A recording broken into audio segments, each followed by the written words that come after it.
Oh boy, I'm streaming with my mic today. This is either good or a bad thing. Hopefully I've set it up correctly. So you guys let me know if my mic is working right and if my music gets too loud, that kind of thing. Oh, and hi, I'm Angela Sasser. For those who don't know me, I am an artist, primarily doing fantasy and art nouveau, all those kinds of things. You can see more of my art at angelasasser.com. That'll lead you to all of the different stuff I do, from fantasy to art nouveau to leather crafting. Kind of a Renaissance woman that way. Or have no attention span, one or the other. So let me get some music going, and then I'll start telling you about the art. Gotta have that music.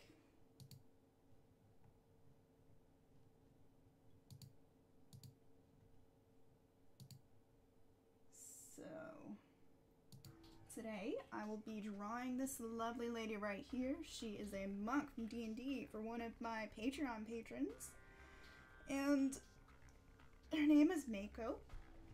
She is a monk with, as far as I understand it, dedication to Hinali Silano. I probably slaughtered that goddess's name. Sorry, D&D nerds, of which I am also a D&D nerd.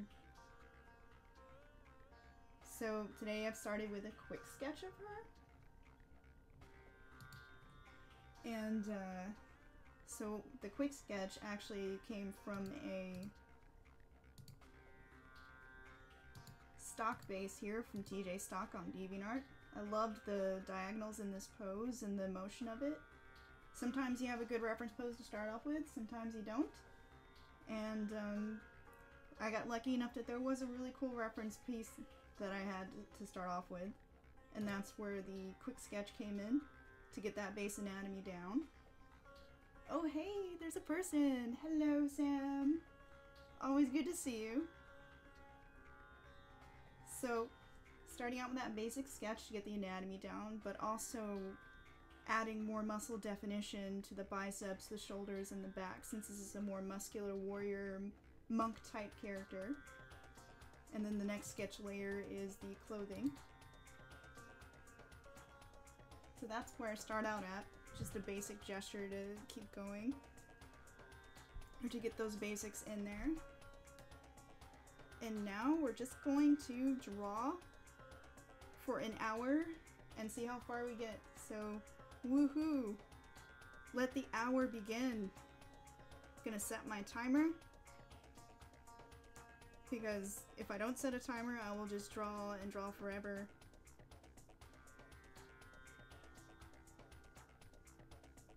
So I will have my microphone on, but I'm going to mute it unless I have something to say, just so you don't get weird tapping and background noises. So if you have any questions, leave them in the chat and I'll verbally answer them once I see them. So let's get the art started.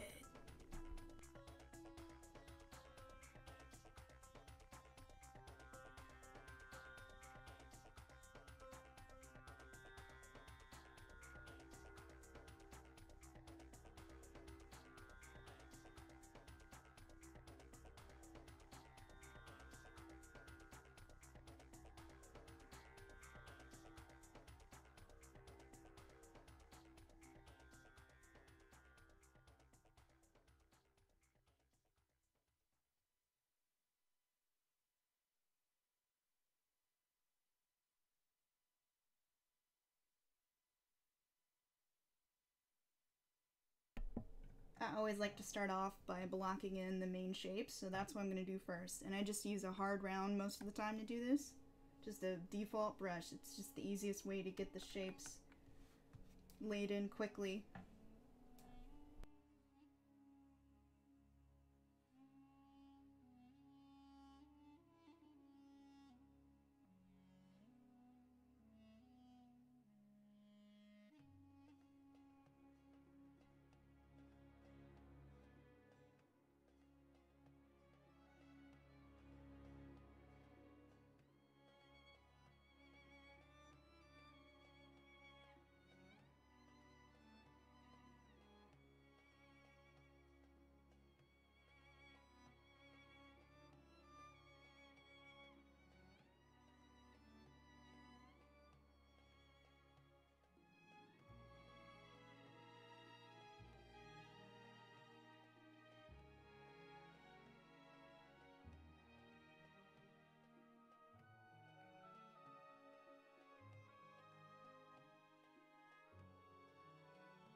I should also say that blocking in like this is a new workflow I'm trying because I usually spend a lot of time getting lost in line art detail, and then I've spent like hours and hours on something. So this is me trying to teach myself that, you know, I can draw faster and also let some edges be lost, because you can get a lot of cool atmosphere by just not obsessively detailing everything, which is funny, is just kind of my trademark in my art, is that I just obsessively detail everything. So here's me trying to break that habit.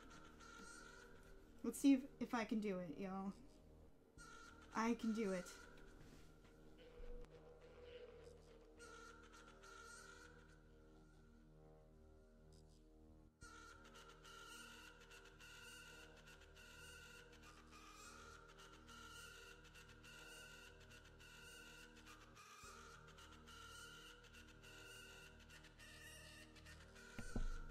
Why, yes, that is a heart tattoo on her back. It is the symbol of Hanali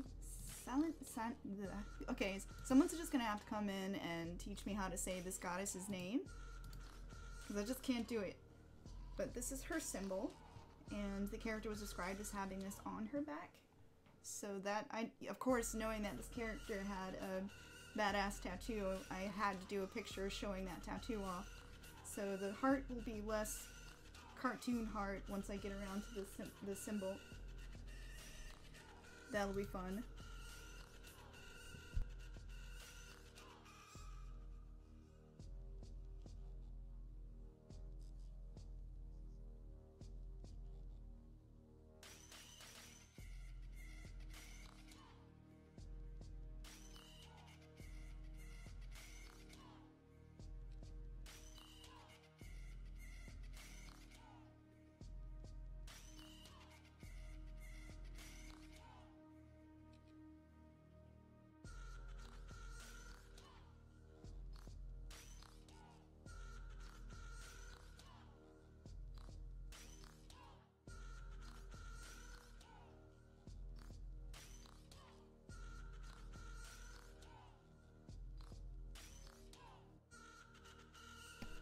Hey Sam, how are my voice levels? Is my voice too loud or being overpowered by the music?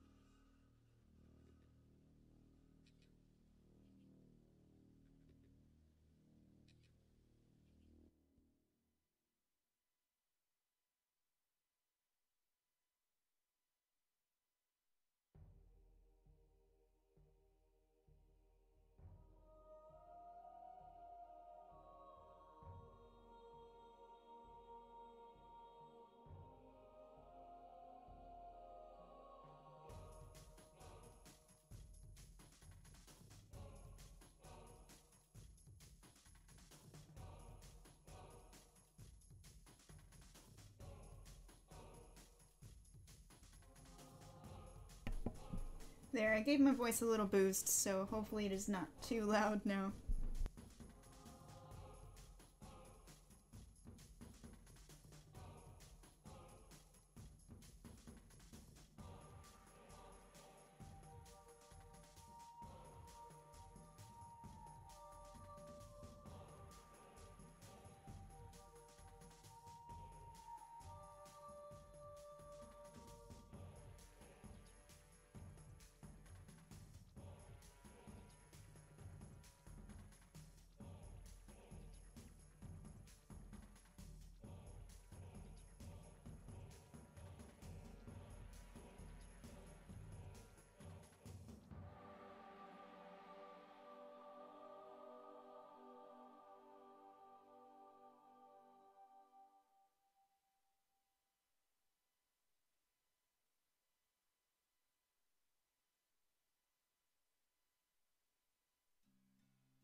everything must have its own layer. So I'm too finicky about moving elements later. Even though I should be brave and just put it all on one layer. Meh.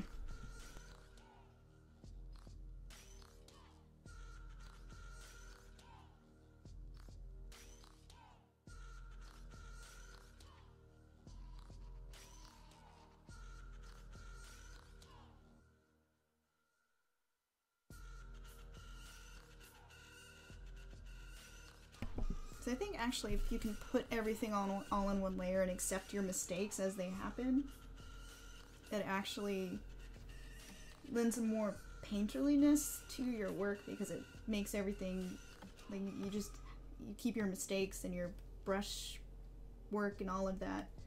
But today I'm gonna not do that. I'm just gonna have it all on its own layers because I can.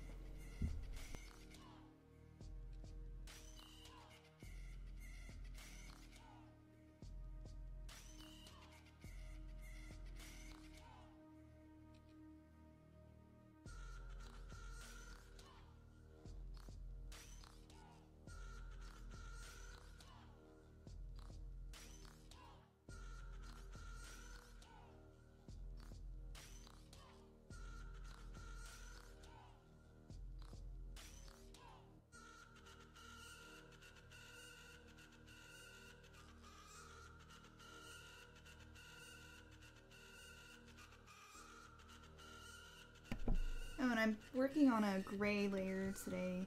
So this image is going to be all black and white. Which I find I really enjoy painting in black and white. It keeps everything nice and simple, and so you can just focus on, you can focus on your values and your lighting and your local color.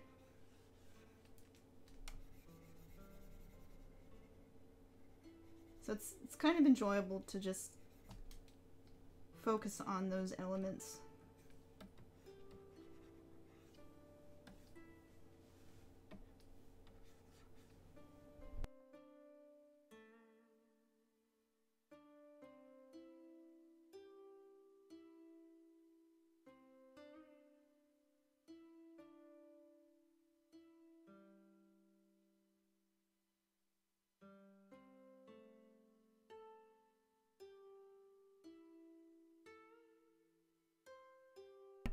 And yes, layers are the best invention, but also the worst because then you get like me and only name a couple of them and go wild and creating a whole bunch. I should get better about that, but I'll go back and name the important ones eventually.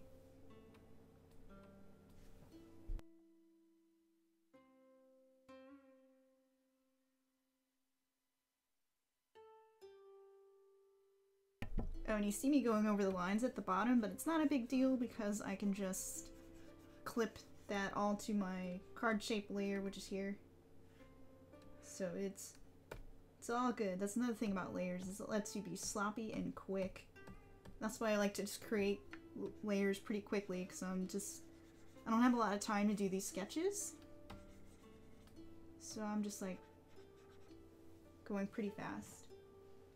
And another reason that I like blocking in like this and having everything on its own layer is so I can do things like this where if I don't like the local color of it, if it's too bright or too dark, I can sit here and be like, I like it darker, or I like that shape better that it makes with darker pans or lighter pans.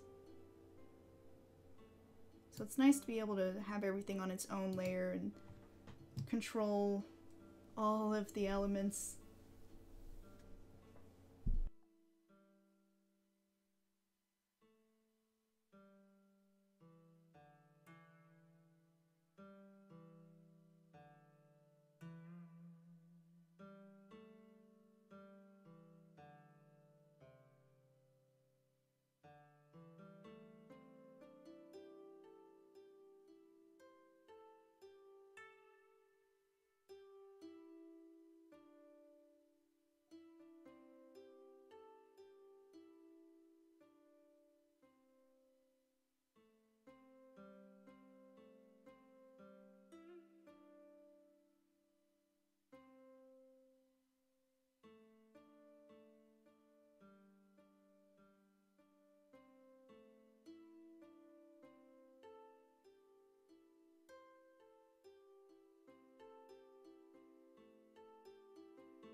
I almost wish Kitty were here in the chat, then she could tell us some more stories about this character, because I bet you she has some good ones.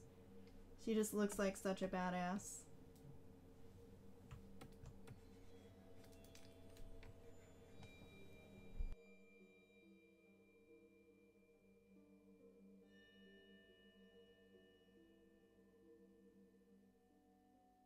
Okay, now it's finally time to name some important layers like the skin and the hair and all that, so I don't lose track of everything.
Okay, so I gotta show you guys a trick for drawing elements that are straight, because it's really hard to do that by hand. If you just hold down Shift and your brush, you make this straight line, like this. And, presto, changeo, you have a staff. And there's another trick I want to show you in regards to this staff, too. Because when you try to draw a hand-drawn element like this with straight edges, it just ends up looking sloppy if you can't draw that straight line. So for everybody who stops and tells me, I can't draw a straight line, neither can I just use the Shift tool and it draws the line for me. So yep, there's the staff, and if you don't want that staff overlapping your other elements, there's an easy way to do that too. I'll show you in just a second. I'm gonna lighten this background up so I can see what I'm doing a little better. I think it'll work better on a slightly lighter background.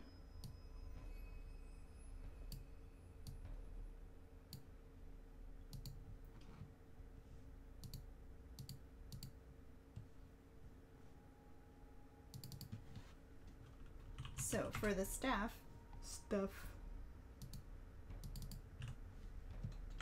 cannot spell stuff. Alright, so if you don't want to lose this element by erasing it, because sometimes you erase things out, but then you move the hands, and oh no, you've erased that section where the hands were incorrectly.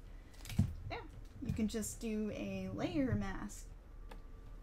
So then all you do is paint out where you don't want the staff to show. And this is a non-destructive way to hide an element instead of, like, you just take it out and bring it right back just by painting in the mask. It's almost like airbrush frisket if you ever use that. Which is basically like this paper you would put down on your drawing to protect it from the airbrush spray. So it's so handy. I learned use some masks because it will just make your job so much easier. It is the most helpful thing. And you can even, if you unlink the layer mask and the main layer that it's on, that's what that little link icon is, you can move this element around but leave the mask where it was, where you painted it, which is also handy if you need to shift things around. So if I tried to do that with a link on, it would just move the mask with the item. But leaving it unlinked allows the part that I've masked out to stay where that mask was painted originally. I don't know if that makes sense. You just have to try it at home, and it'll blow your mind. It's great. Masks are your friends.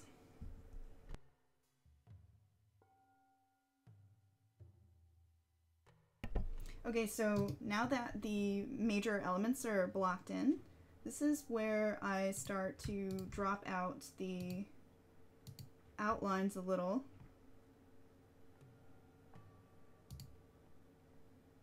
And this allows me to focus on bringing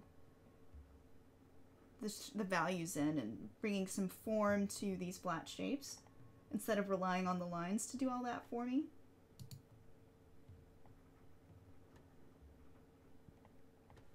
So now I'm gonna start adding some basic shading, and I just again use a default brush where I'm like, I just use the same hard round set to pin pressure, but also when I want to do shading or blending, I put the transfer on and have the opacity jitter on as well, so it'll end up. Basically, what this does is it makes it so your brush's opacity is controlled by how hard you press. The harder you press, the more opaque your stroke's going to be. So when you want to blend, you lightly stroke, and when you want a sharper blending, you press down more heavily. It's really handy for shading.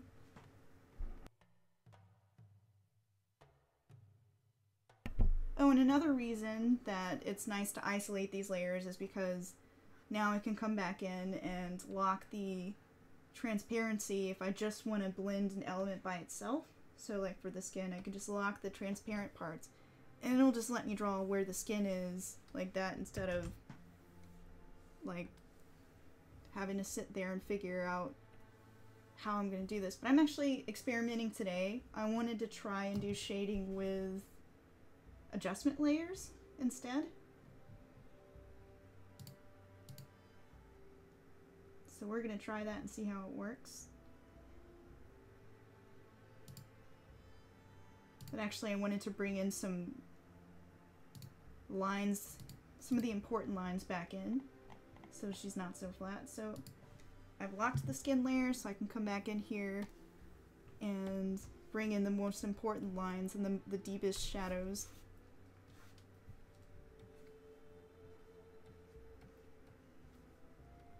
I think you would call these like the occlusion areas, where no light's going to enter it.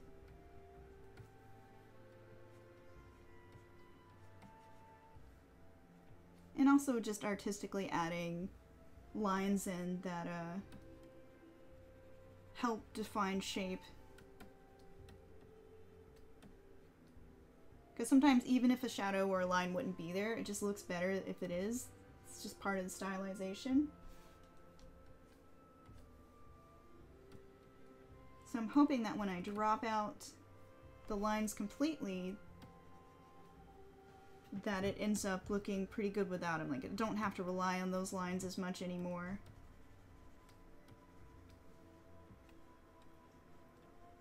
To make this picture work.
Work rave, you're not the boss of me. I don't need a break.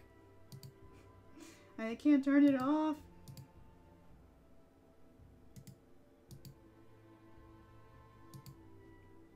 Normally, this would be where I'd get up and not be on the computer for about 10 minutes, but I'm gonna rebel today.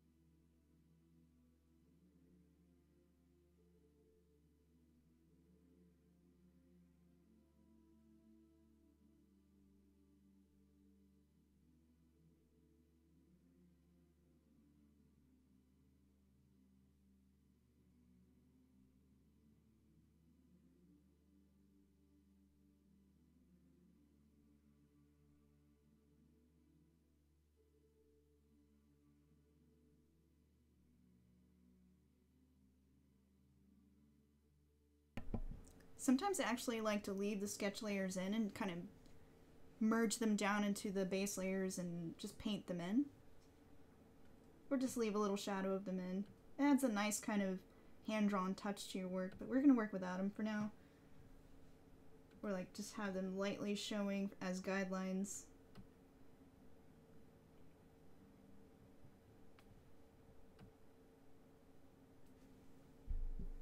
Oh, and what's our time? We're down to 32 minutes and 54 seconds.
And hey, how are you guys in the chat? I see 4 viewers. Let me know what you're working on or if you have any questions. I'll be here on the mic.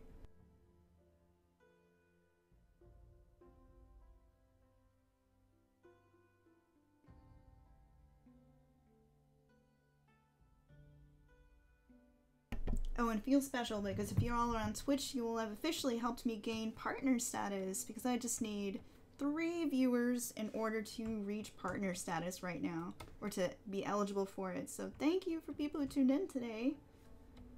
I'm not quite sure what partner does for me yet, but I think it does good things, so that'll be fun. I think it does things like ads and more control over your channel, so we shall see.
Oh good, Sam, you came back for the fun part. I'm going to try an experimental shading.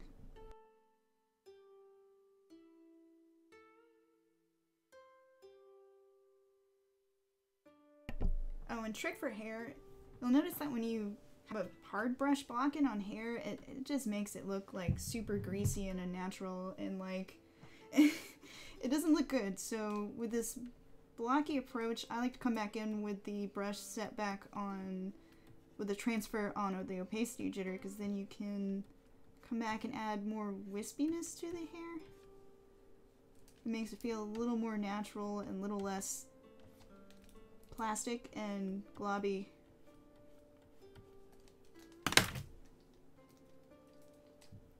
That was the sound of me dropping my stylus for no reason. That must happen about 3 times per painting.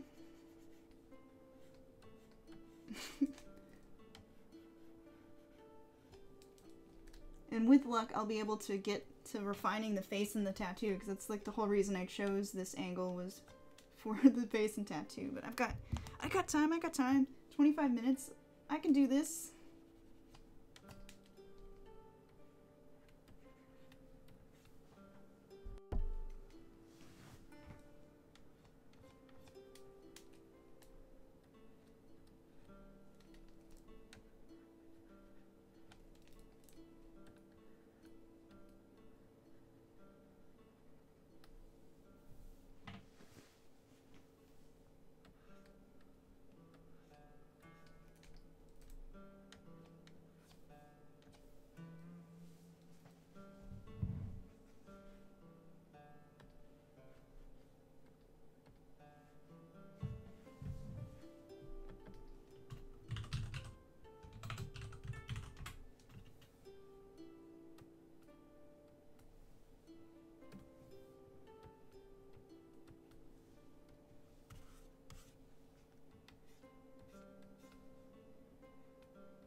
Okay, so now for this tat.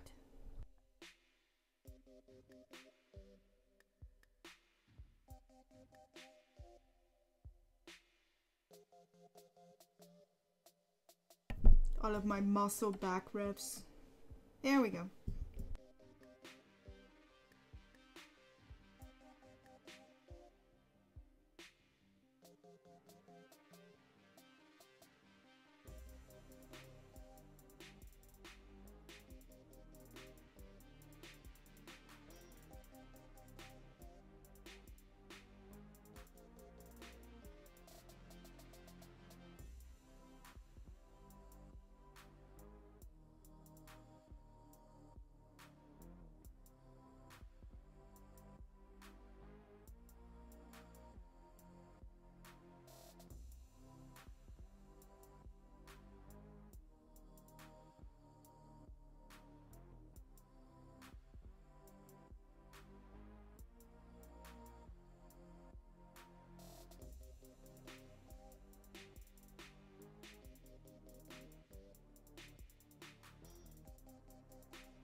Must not spend all my time on this tattoo.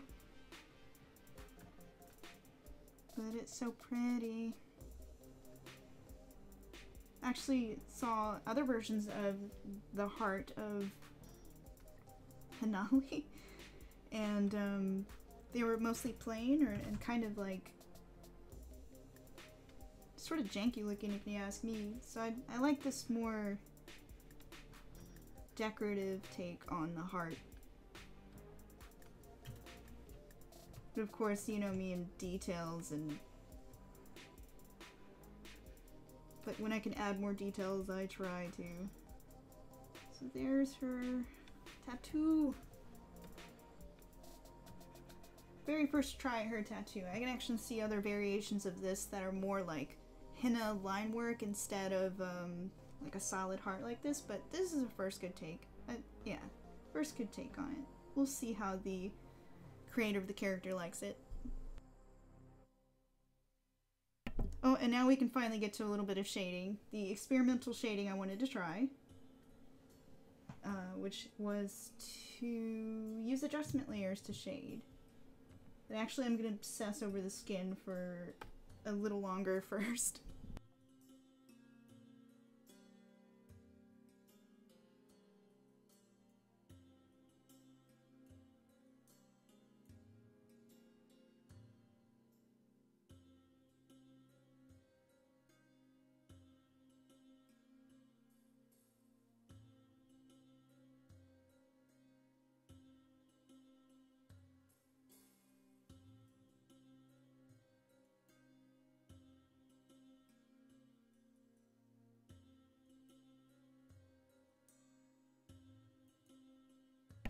Okay, so let's try this. Adjustment layers. Adjustment layers are handy little things that let you create a layer, in this case, which will make it darker, or lighter, or with more contrast. Ooh, that looks kind of neat, actually.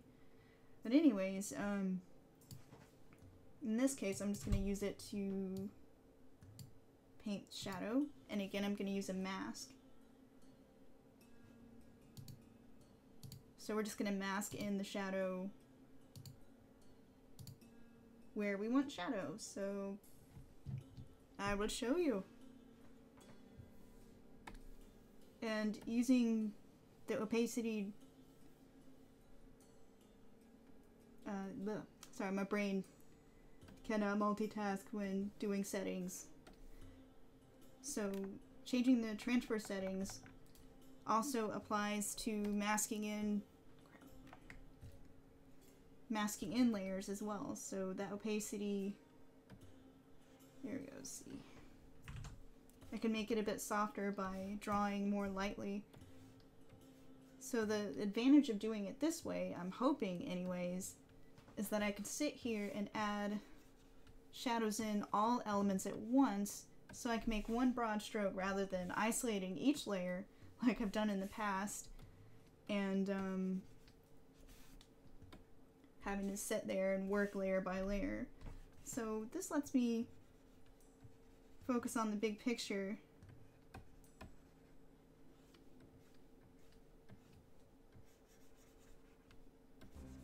And I can even get really loose with this because I know I can just come back in and mask back out without destroying anything, which is great.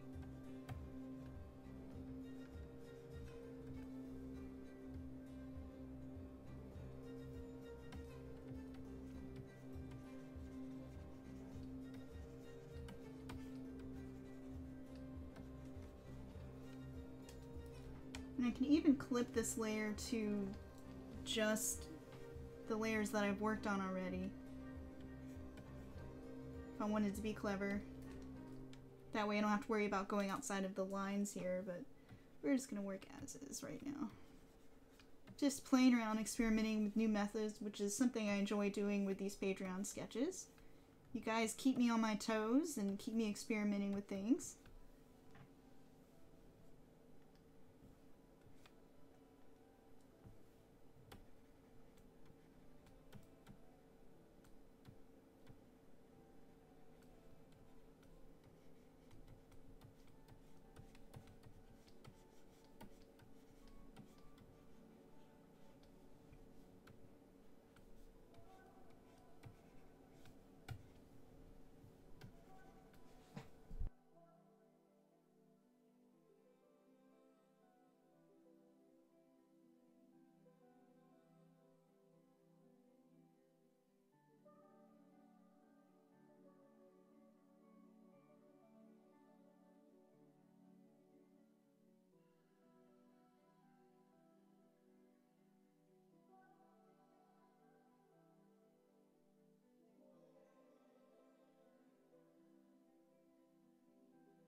Oh, and then the next layer, that's the shadow layer, so we're going to mark that before I paint on the wrong layer. Next, we can even have a highlight layer.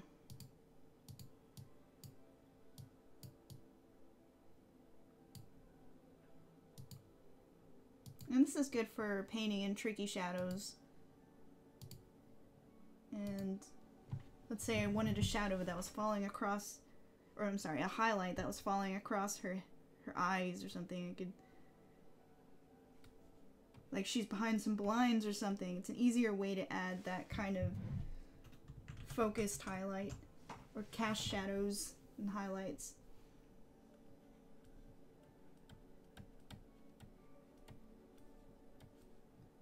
It's probably a bit easier to use this with black and white than color, because color gets some weird distortions if you use it. Although it's a valid technique for painting in reflected light. I've used it a few times to paint in reflected light or bring in a colored shadow if I want different lighting on certain elements to bring in some contrast. But yeah, I don't use this method often enough because I kind of enjoy sitting there finagling with layers, but gotta learn to get faster. And this is one of the things that Photoshop does that can help you get faster.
And now I finally get to dive into the face, because that's usually my favorite part. And her face is kind of basic right now, so let's fix that, shall we?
Now another trick I like to use is that I can switch back and forth between the color that lets me mask in and mask out by setting a button on my stylus to switch back and forth between background and foreground colors. So I switch back and forth between white and black depending on what I need for the mask. And it's really handy. It lets me work a lot faster. There is a weird speck. But yeah, and that button, the keystroke for that is X if you ever want to set it on your own stylus.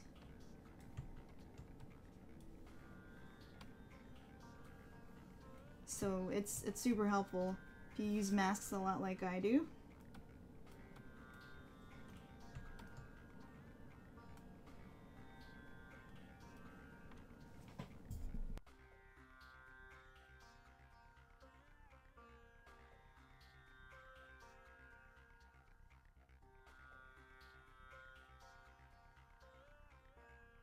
And now to obsess over the face for the last 9 minutes and 44 seconds of this picture, probably. Maybe I should look at the background and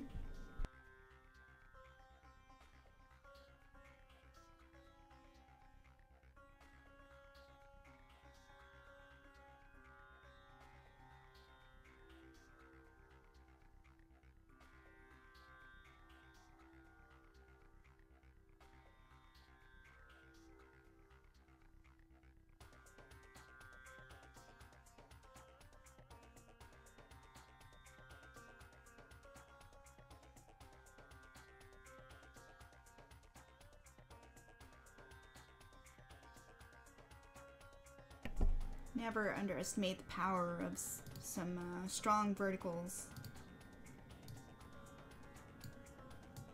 Just make a picture look that much more finished.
Here's another fun trick, which is when you select the layer holding control, so you can isolate that layer in a selection. So when you're coming back to your mask, your adjustment mask, you can more easily do this straight line here.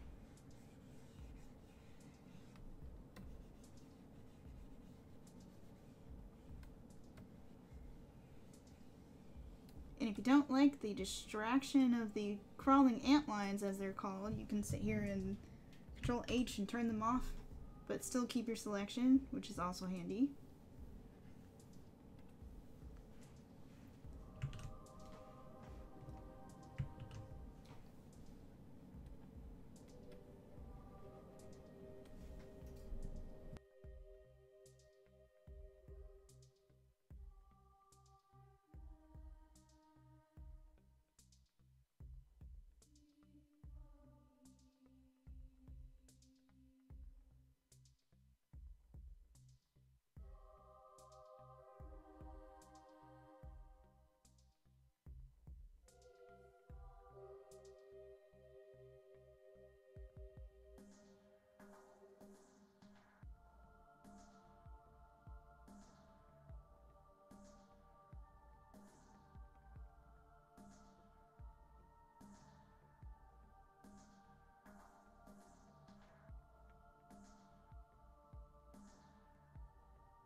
Another quick trick I like to do when I'm working in black and white like this, or grayscale rather, is that to give just a bit of contrast, something subtle, is to make the background a warm gray and the foreground a cool gray.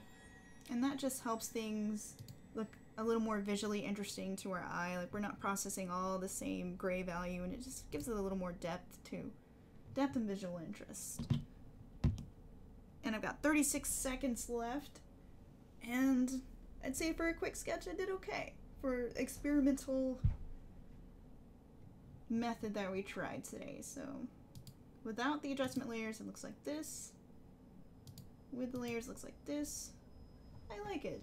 I think this can work. It's got some weird overlaps that are showing up that I have to clean up. But I'd say this method was pretty fun. I think it could work if given the proper time to clean up everything. Oh, and there's my timer. So really hope that Kitty likes her character. Can't wait to show it to her. And thanks to everyone who tuned in today. I'll try to get on my mic more often. I'm notoriously shy about talking and stuttering a lot and saying and laughing uncomfortably. So hopefully this was an enjoyable stream. And thanks for tuning in, everyone who did. We'll see if I am eligible for partner status. That would actually be pretty awesome. You notice my timer has gone off, and I'm still working on this. I must make it perfect, but also I must learn to let go. Need to learn to let go. But yeah, this has been Drawing Mako. I hope you guys enjoyed it, and maybe I'll catch you next stream. If you want to see more of my art online, just go to myname.com, angelasasser.com. I'll put that in the chat too, again. And I do have a Patreon also, if you want to help support me so I can have food and health insurance and all those awesome things that help me live with less worry. So yeah, I'll put that in the chat too. And for now, I'm just gonna call it. I'm done. I'm not gonna mess with it anymore. So, you guys take care. I'm off to see the My Hero Academia movie in a little while, so I can't wait to do that. Yay! And ta-ta for now. Thanks for tuning in.